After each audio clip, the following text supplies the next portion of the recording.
flustered as well. There was far too much fluttering going on for his liking. "But I find I am most dizzy," she whispered dramatically. He scowled, then immediately smoothed his expression, fighting a surprising dose of irritation. He did not usually suffer the vapours, pretend or otherwise. "I will help you out of the ditch, and that is far enough." "But could you not carry me to the castle?"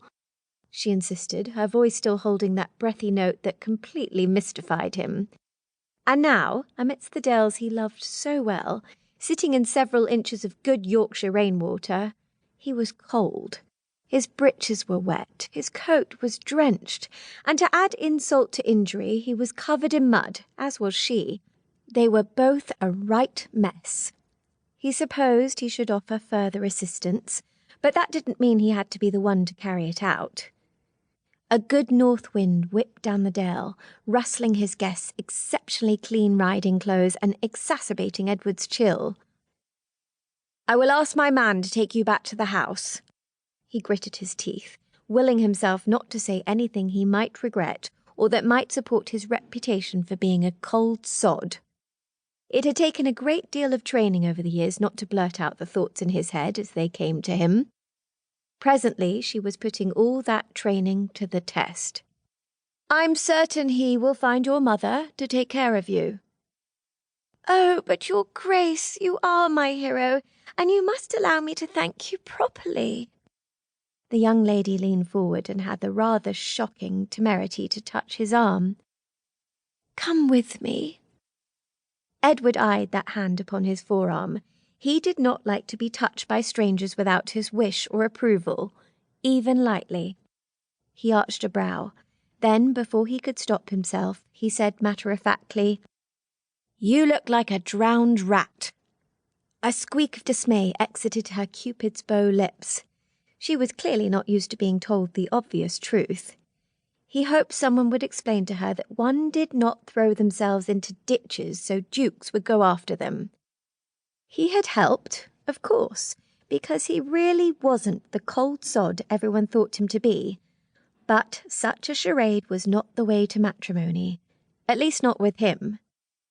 Edward helped her to stand, her riding habit all but pouring water down its heavy skirts. Delicately he guided her towards his footman, Hobbs. "Take the young lady back to the house. Make certain she is dried out and that her family is found." She let out several sounds of protest, but Edward ignored them all, stepping away to grab his stallion's reins that he'd had to abandon to rescue her. Rescue indeed. Such machinations were unfortunately common. It was the life of a duke.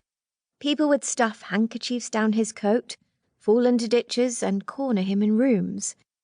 Who knew what they'd think up next? As he stepped forward, he felt an alarming draught and winced. Bloody hell! His breeches were torn in a most indiscreet place. Edward held the long tails of his riding coat about his legs, or else half the county would see his nether regions. Escape. He needed to escape. Quickly, he swung back up onto his stallion and charged off in the direction of the stables, leaving the riding party without a word. He really had no desire to continue on in this particular vein, regardless, not after such a moment. And soon everyone would be gathering for the ball. He would need to clean and change. Relieved to be alone, Edward galloped back to the stable block where he knew he'd find a spare set of clothes, though none would fit him. He was far larger than all the stable lads, but this would have to do until he could get upstairs and properly change. But he also wanted dry breeches so he could avoid everyone, servants included, and find a moment's solitude in his private library. He needed his special chair. It would help calm the tension throughout his body, and he required that calm if he was to face the evening ahead.